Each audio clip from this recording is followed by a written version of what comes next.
ainda, mas abra sua Bíblia.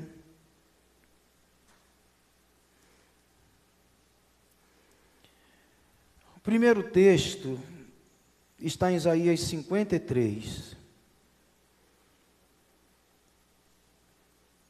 E nós vamos ler só uma frase que está no versículo 5, que diz: o castigo que nos traz a paz estava sobre ele. O castigo que nos traz a paz estava sobre ele. E Marcos, capítulo 14. Marcos 14,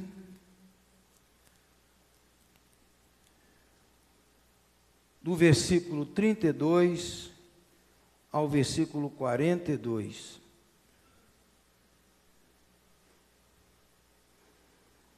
Então foram ao lugar chamado Getsêmani. Ali Jesus disse aos seus discípulos: sentem-se aqui enquanto vou orar. E levando consigo Pedro, Tiago e João, começou a sentir-se tomado de pavor e de angústia. E lhes disse: a minha alma está profundamente triste até a morte. Fiquem aqui e vigiem. E adiantando-se um pouco, prostrou-se em terra e orava para que, se possível, lhe fosse poupada aquela hora. E dizia: Abba, Pai, tudo te é possível. Passa de mim este cálice. Porém, não seja o que eu quero, e sim o que tu queres. E voltando, achou-os dormindo. E disse a Pedro: Simão, você está dormindo? Não conseguiu vigiar nem uma hora? Vigiem e orem, para que não caiam em tentação. O espírito, na verdade, está pronto, mas a carne é fraca. Retirando-se de novo, orou, repetindo as mesmas palavras. E voltando, achou-os outra vez dormindo, porque os olhos deles estavam pesados, e não sabiam o que lhe responder. E quando voltou pela terceira vez, Jesus lhes disse: vocês ainda estão dormindo e descansando? Basta. Chegou a hora. O Filho do Homem está sendo entregue nas mãos dos pecadores. Levantem-se, vamos embora. Eis que o traidor se aproxima. Senhor, pedimos que o Teu Espírito Santo fale conosco nesta manhã. Nós rendemos os nossos corações à Tua palavra. É ela quem nos quebranta, é ela quem nos edifica, é ela quem nos consola. É a Tua palavra que nos corrige, que nos disciplina. Senhor, que não haja ninguém aqui que tenha oposição à Tua palavra, mas que o seu coração se quebrante diante da Tua palavra. Nós oramos em nome de Jesus. Amém. Logo mais nós vamos pregar sobre a vitória de Jesus na cruz. Mas hoje de manhã eu quero falar e voltar, um pouco, antes mesmo da crucificação. Nós estaremos daqui a pouco servindo a ceia do Senhor. E a ceia nos lembra o que Jesus Cristo fez na cruz. Como Ele se entregou por nós. Como Ele sacrificou a Sua própria vida para nos salvar. E nunca é demais nós voltarmos às Escrituras, voltarmos a textos como esses e relembrarmos o que custou as nossas vidas, o preço que Jesus pagou na cruz. E os irmãos sabem que eu já estou falando disso há alguns domingos. Preço que Jesus pagou pelas nossas vidas, como as nossas vidas são preciosas para Ele. E esse texto vai falar disso, do momento de angústia, de sofrimento de Jesus por causa dos nossos pecados. É importante que nós não nos esqueçamos que Jesus sofreu por causa dos nossos pecados. Foram os nossos pecados que levaram Jesus a morrer naquela cruz. Ele se entregou naquela cruz por causa dos nossos pecados. No Getsemane, ele experimentou a angústia, a tristeza, ele experimentou a solidão, o abandono, por causa dos nossos pecados. Por isso, irmãos, se há algo que o crente precisa odiar, é o pecado. O cristão verdadeiro, ele precisa ter ódio pelo pecado. Ele não pode brincar com o pecado como Sansão fez. Esse texto nos leva de volta à quinta-feira, à noite de quinta-feira. Era uma época da Páscoa, era a festa mais importante dos judeus. Eles relembravam a libertação deles da escravidão do Egito. E nessa festa a cidade estava lotada. Peregrinos vinham de todos os cantos, de todas as partes, para celebrar a Páscoa. E Jesus, ele já havia lavado os pés dos seus discípulos. Judas, ele já havia se retirado para combinar com as autoridades a traição de Jesus, entregar Jesus. Jesus já havia celebrado a Páscoa com seus discípulos, estabelecido este momento, a ceia do Senhor. Ele institui a ceia, e essa parte também já havia passado. E ele agora termina a celebração da Páscoa e vai para os montes das Oliveiras. Se dirige ao Monte das Oliveiras. E eles estão ali, ao pé do Monte das Oliveiras, num jardim chamado Getsemane. E todos nós sabemos que Getsemane significa prensa de azeite. Deveria ter ali algumas prensas, né? Diante dos discípulos de Jesus também, que aquele lugar era usado para isso. Esse lugar possivelmente era cercado por uma única entrada. Era um lugar reservado, era um lugar silencioso, era um lugar onde as pessoas paravam para descansar e principalmente para orar e meditar. Era um lugar em que, conforme João 18:2, Jesus esteve ali várias vezes, juntamente com os seus discípulos. Jesus gostava daquele lugar. Ali ele teve vários momentos com o Pai. É importante que você tenha lugares ou reserve sempre momentos para estar com o Pai, para buscar a sua presença. É importante que você valorize isso. O fato de você ter comunhão com o Pai, ter comunhão com Deus. Jesus nos mostra isso também. A semana estava agitada, a cidade estava lotada, e Jesus, agora naquele lugar, se retira para orar, pega 3 discípulos mais chegados e diz: fiquem aqui comigo, me ajudem em oração. E eu acho esse momento um momento incrível, irmãos. É um dos momentos para mim mais significativo do que aconteceu ali nesse momento que Jesus iria para a cruz. Ele pediu ajuda a 3 discípulos em oração. Às vezes nós queremos passar pelas coisas sozinhos, e isso é orgulho. Nós somos uma igreja, nós somos irmãos. Nós podemos orar uns pelos outros, ajudar uns aos outros em oração. O próprio Senhor fez isso.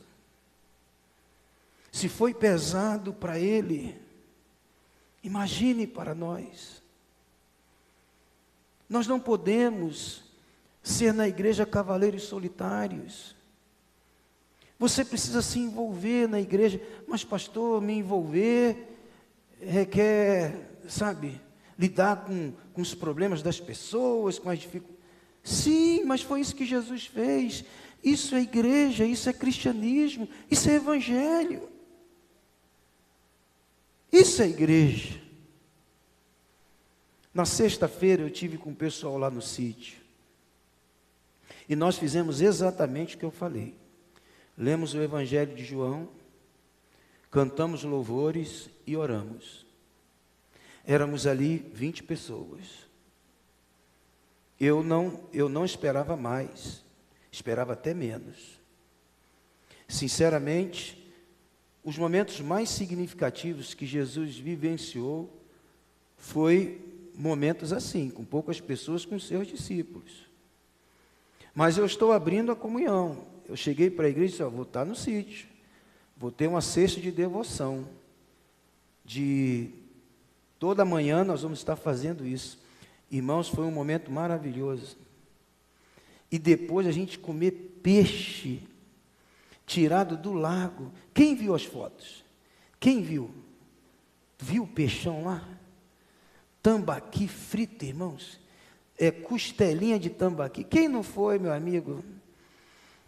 Agora, iam 30, 10 desistiram, fizemos 60 pedaços de peixe. Olha o que eu vi de gato naquele lugar. Tinha uns gatos ali, vai gostar de peixe assim longe, né? E depois, foi algo tão simples, e nós saímos dali tão contentes, com aquele momento de comunhão, com a presença de Deus.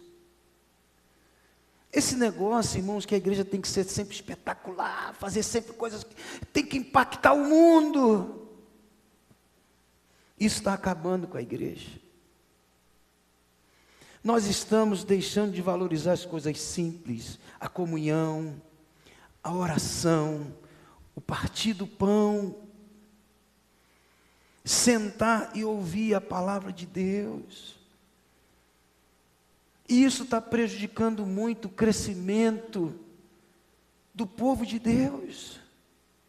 E às vezes nós não nos atentamos e ficamos repetindo essas coisas.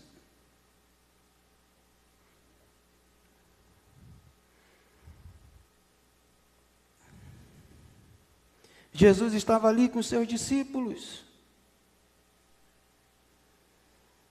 Chamou 3 deles. Alma angustiada. Esses 3 estiveram com ele no Monte da Transfiguração. Pedro diz, vamos fazer uma tenda aqui. Mas agora eles estão dormindo. Eles viram Jesus no Monte da Transfiguração na sua glória, mas agora eles viram Jesus angustiado, triste. E eles não puderam ajudar Jesus naquele momento, porque eles dormiram. Aqui Jesus expressa toda a sua angústia, a sua humilhação. Era um momento difícil para Jesus.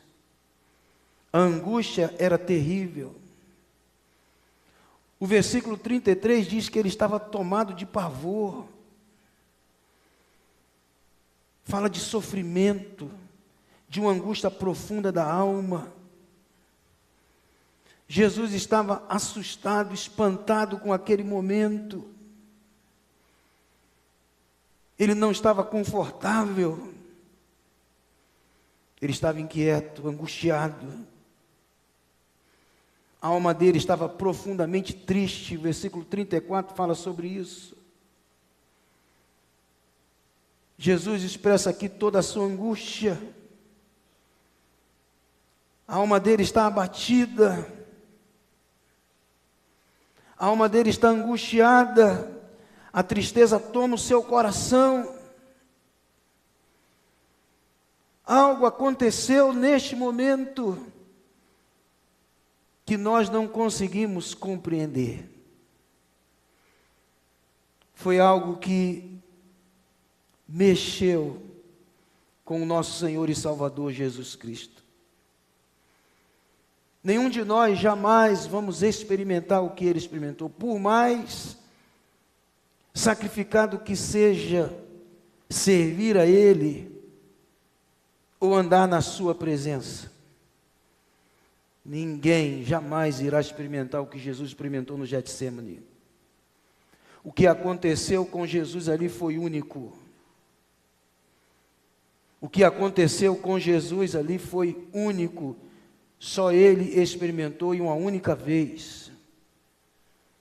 Mas por que esse pavor, essa angústia, essa tristeza que consumiu a sua alma? Será que Jesus estava com medo naquele momento? Medo dos sofrimentos? Será que ele estava com medo da morte? Não, a Bíblia diz que não era isso. Não era isso. Era a angústia, a tristeza, o pavor, por causa dos nossos pecados. O castigo que nos trouxe a paz estava sobre ele. Ao ponto dele pedir ao Pai, se possível, em oração, passa de mim este cálice. Tu, Senhor, Pai, o Senhor pode todas as coisas, se possível, passa de mim este cálice. E era um cálice que nenhum de nós poderíamos beber, só Jesus. Esse cálice que a Bíblia fala é referência aos seus e aos meus pecados.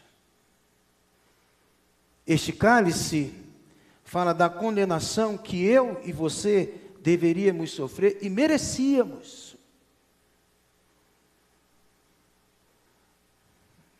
Este cálice era o cálice da ira de Deus em nosso lugar.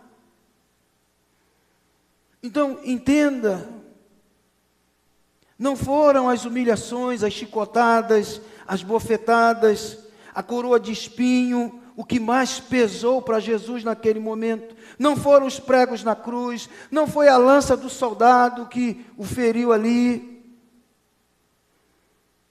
Não foi isso. Não que isso não tenha feito parte dos seus sofrimentos. Mas Jesus, ele vai dizer lá em Lucas 12, 4 e 5, que nós devemos temer. Não temam aqueles que matam o corpo, temam aquele que pode fazer perecer no inferno, tanto a alma como o corpo. Então não eram essas questões, o peso maior, as chicotadas, a coroa de espinho, o abandono das pessoas. Esse não era o peso maior. O peso era o cálice da ira de Deus sendo entregue a Jesus. E este cálice eram os nossos pecados. Ele sentiu a mão de Deus pesando sobre ele, a maldição caindo sobre ele. Ele sentiu o peso dos nossos pecados que seriam colocados sobre ele naquela cruz. Foi isso que esmagou a alma de Jesus, os nossos pecados, as nossas transgressões. Os nossos pecados começaram a causar em Jesus essa pressão naquele que não tinha pecado, que era santo. Isso lhe trouxe pavor e angústia que nós não podemos imaginar. Nós não podemos descrever perfeitamente. A dor, a angústia, a tristeza que Jesus experimentou foram tão grandes que Lucas vai dizer que ele soou como gotas de sangue. A coisa foi terrível, irmãos. É como se o coração de Jesus quisesse explodir. E os discípulos cochilando, não estavam vigiando. Jesus passou por tudo isso sozinho.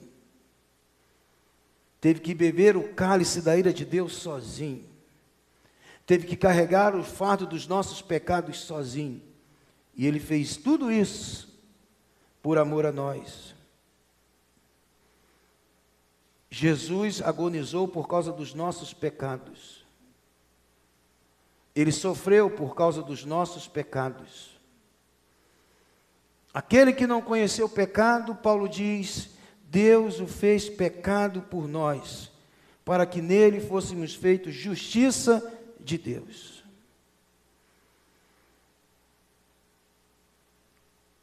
Não se celebra mais a Páscoa como antigamente. Talvez nem a igreja tenha celebrado como antigamente. Mas nós precisamos pensar, irmãos, sobre o que causou esse sofrimento em nosso Senhor. Os nossos pecados. Hoje está se tratando pecado como se fosse algo sem importância.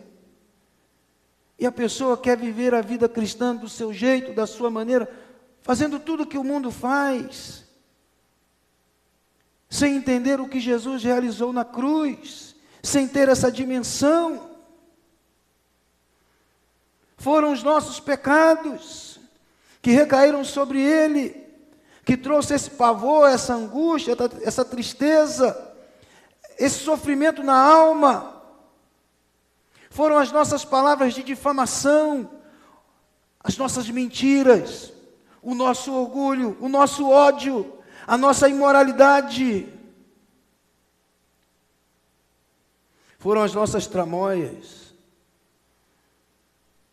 as nossas conversas de bastidores erradas. Foram as nossas transgressões, a nossa ingratidão, a nossa falta de compromisso, a nossa falta de amor à sua obra. Isso levou Jesus à cruz. A nossa inveja,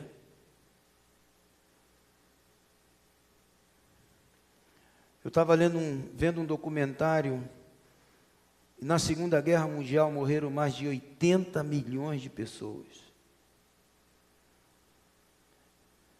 E eu fiquei chocado. Eu comecei a fazer contas. Meu Deus, mais de 80 milhões de pessoas. É quase a metade da população do Brasil que morreram numa guerra. Mais de 80 milhões de pessoas. Eu falei, meu Deus, que tragédia. Agora você imagina o pecado de todos os tempos, de toda a humanidade, caindo sobre aquele que não tinha pecado. Por isso que a sua alma não aguentou, e a sua angústia foi profunda. Foram os nossos pecados. Nós precisamos admitir isso. Por isso, nós não podemos tratar o pecado como algo insignificante, que não tem consequências, porque tem. O pecado aponta para a malignidade. O pecado aponta para a miséria humana. O Getsemane nos diz o quanto o pecado é terrível e quanto o seu salário é alto. A Bíblia diz: o salário do pecado é a morte, é a dor. Ao nos aproximarmos nesta manhã da mesa do Senhor, nós temos que ter isso em mente e examinar a nossa própria vida e ver como estão os nossos próprios caminhos. Se nós estamos aborrecendo o pecado, ou seja, lutando contra o pecado, ou já nos entregamos a ele. Um cristão verdadeiro, um cristão de fato verdadeiro, ele vai viver toda a sua jornada espiritual lutando contra o pecado.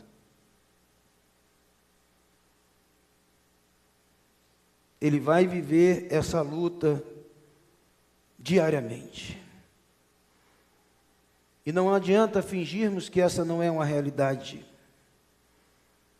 É uma realidade. Por isso, a Bíblia diz que nós devemos nos examinar.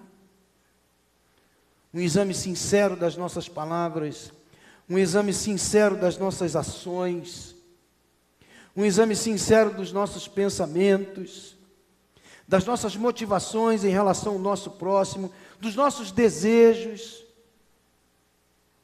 do nosso eu. Devemos nos examinar. Devemos olhar para dentro de nós. Devemos, irmãos, olhar para o sacrifício de Jesus e nos humilharmos.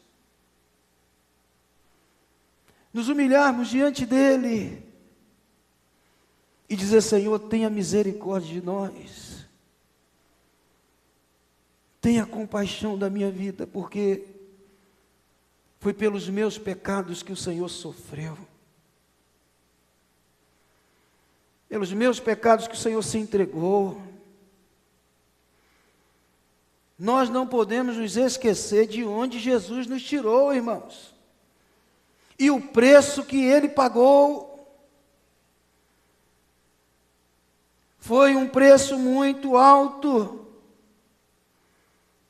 Por isso devemos nos render diante dEle. E nada do que fazemos para Ele é um grande sacrifício. Eu estou me sacrificando pela obra de Deus. Isso é bobagem. Você jamais irá se sacrificar pela obra de Deus como Jesus fez. Jamais. Não vai existir mais ninguém que vai poder dizer: eu me sacrifiquei pela obra de Deus. Não.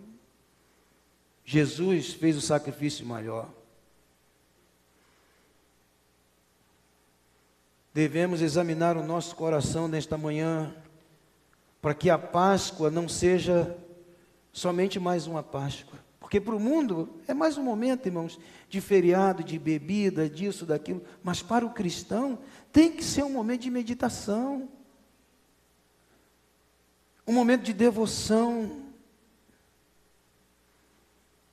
Examinar o nosso coração, examinar as nossas vidas. Esse texto aponta para a malignidade dos nossos pecados, o que eles causaram em Jesus.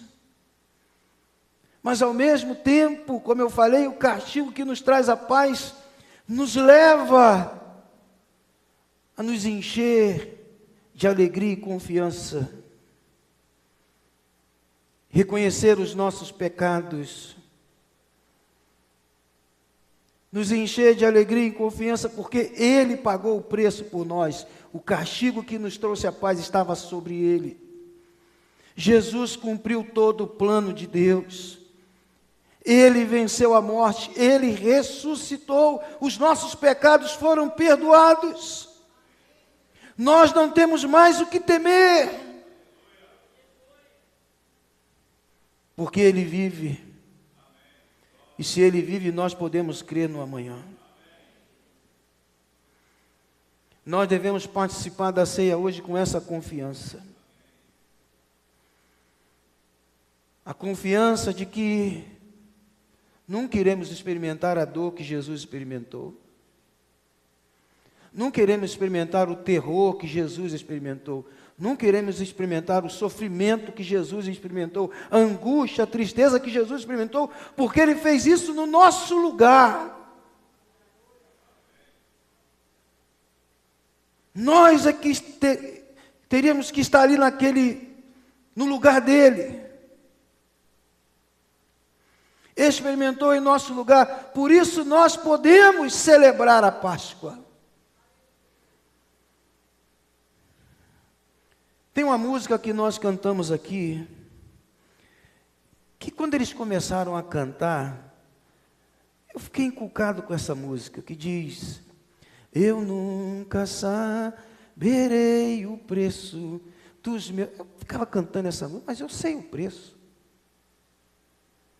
O preço não foi o que ele fez na cruz? Não foi ali que ele pagou o preço? Eu ficava inculcado com essa música. Mas, irmãos, é difícil a gente falar de algo que nós não experimentamos. Não tem como dimensionar o que Jesus passou. Porque tudo isso era para cair sobre nós, mas Ele assumiu o nosso lugar. Nós nunca, talvez no céu saibamos, mas eu não sei, talvez aqui nós nunca teremos a dimensão real do peso dos nossos pecados, do terror da maldição, o peso do cálice da ira de Deus. Nunca. E Jesus experimentou em nosso lugar. E essa é a boa notícia. Essa é a boa notícia, irmãos. Eu não consigo falar sobre isso sem me emocionar. A graça de Deus é maravilhosa, irmãos.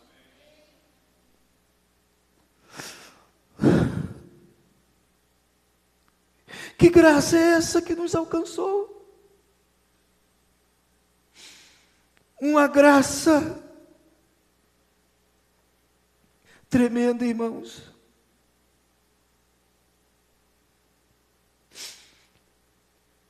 Eu sempre me emociono quando eu estou na ceia. Eu sempre digo para Deus, eu não sou digno de estar aqui. Porque eu sou um miserável pecador. Mas é a graça dele, irmãos. Irmãos, é a graça dele. É a misericórdia dele. É o amor dele. Louvado seja o nome do Senhor. Irmãos, louve a Deus nesta manhã. Porque nós estamos de algo grandioso, irmãos. Que por mais que a gente queira, não conseguimos dimensionar. Nada se compara ao que ele passou na cruz. Seja o que for, seja qual for o preço que nós temos que pagar, a cruz que temos que carregar, nada se compara ao que ele fez na cruz por nós. E por causa dele nós temos esperança. Por causa dele nós dormimos em paz todos os dias, porque a morte não nos assombra mais. Ele venceu a morte. E ele promete que vai voltar e enxugar toda lágrima. Quando nós compreendemos isso, nada é um grande sacrifício.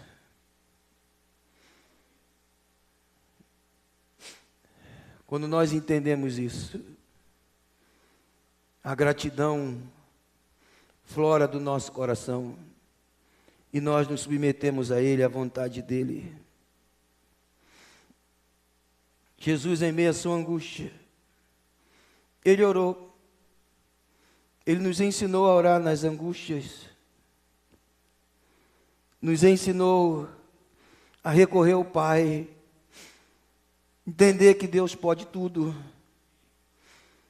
Deus pode mudar tudo. Mas ele orou para que a vontade de Deus fosse feita. Ele se humilhou. Colocou o rosto no chão. Numa atitude de completa submissão a Deus, disse: mas seja feita a tua vontade. Ele mostrou a sua dependência de Deus. Essa dependência ele demonstrou durante toda a sua vida.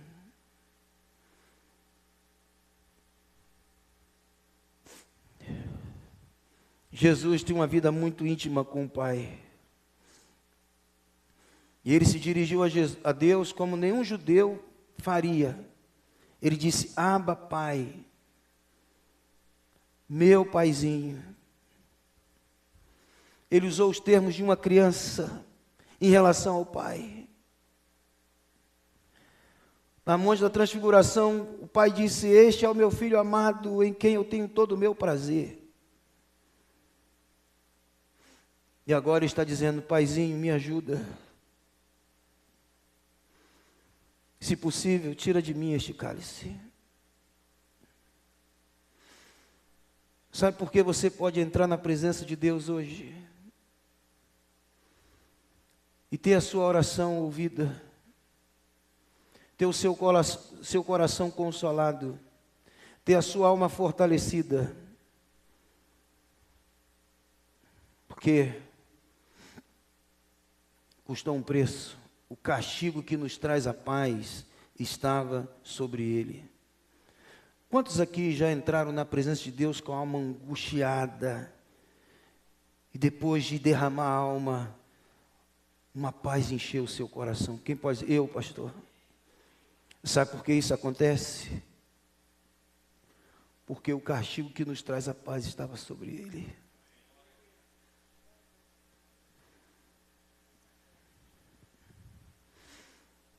Irmãos,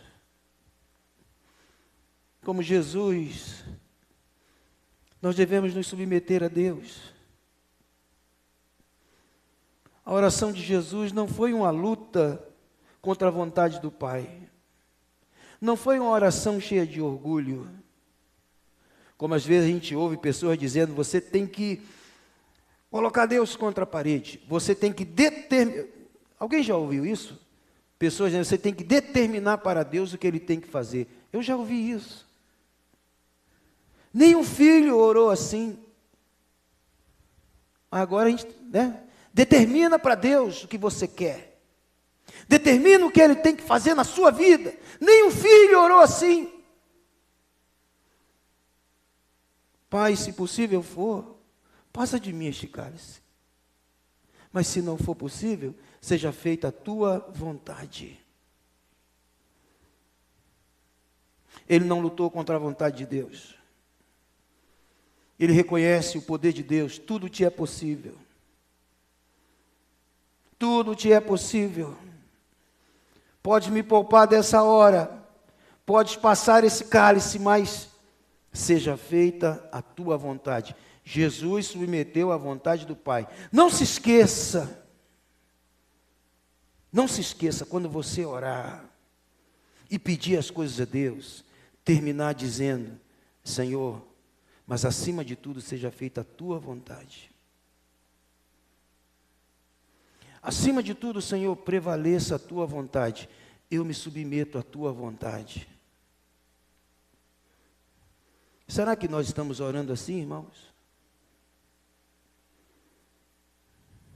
O filho orou assim: não seja o que eu quero, e sim o que tu queres. Jesus busca o Pai em oração e entrega tudo nas mãos dele. Enquanto os discípulos estavam dormindo,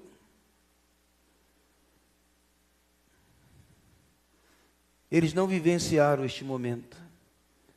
Jesus vivenciou esse momento sozinho. E disse para eles: vocês precisam vigiar, para que não entrem em tentação. Irmãos, a oração não é um meio de obter coisas neste mundo. A oração, acima de tudo, é para nós termos intimidade com o Pai. É para nós andarmos na sua presença, nos humilharmos e buscarmos a sua vontade.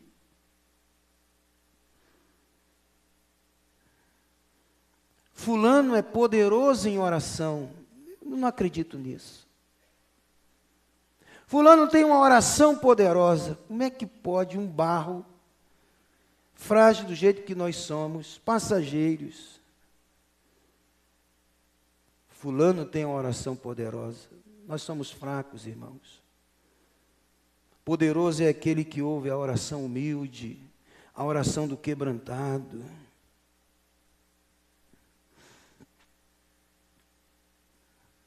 Jesus submeteu à vontade do Pai.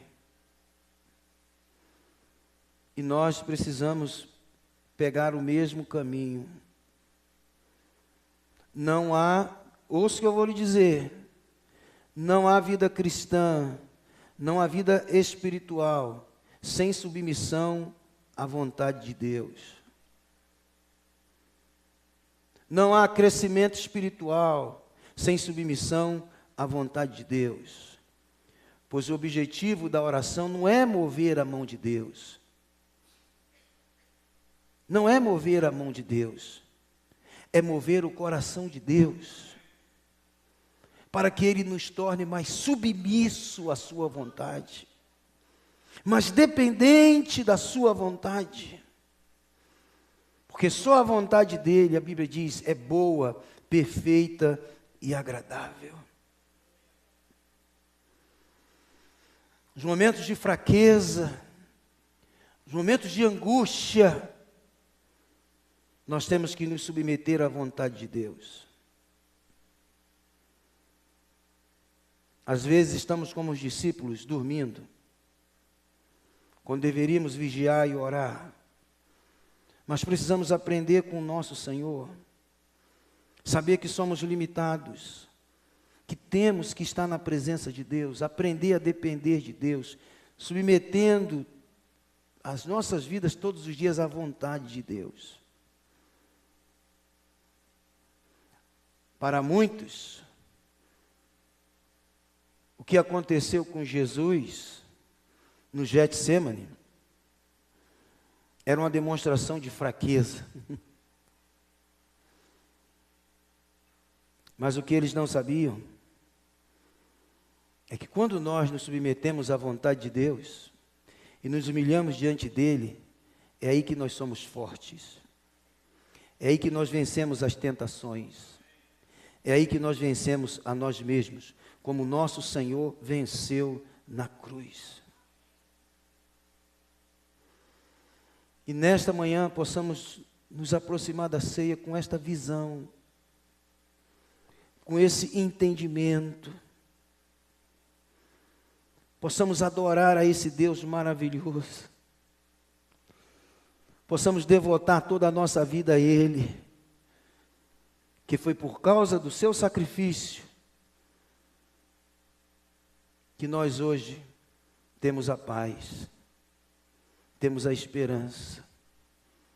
Podemos olhar para o futuro e dizer, nós temos um bom futuro.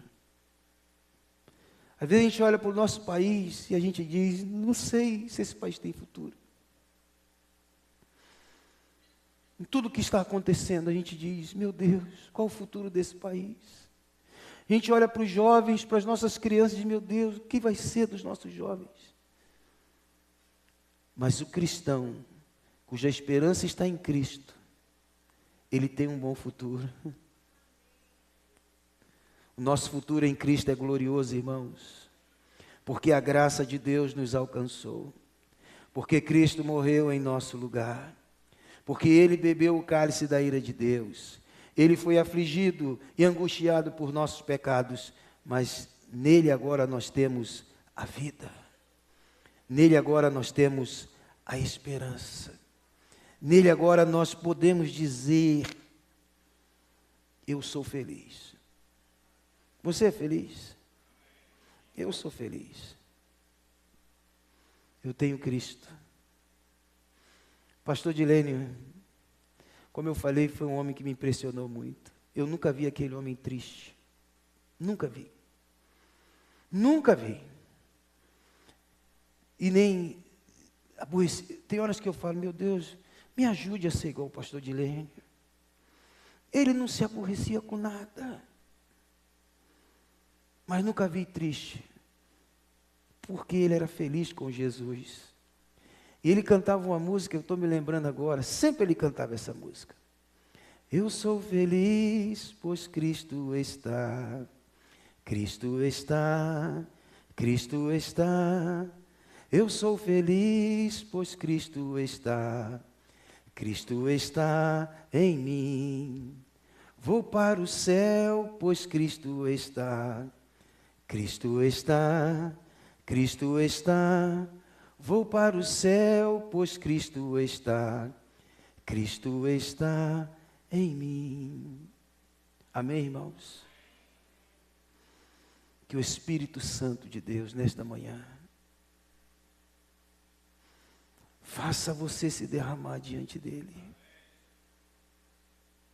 diante dessa graça maravilhosa. Curve sua cabeça, vamos orar.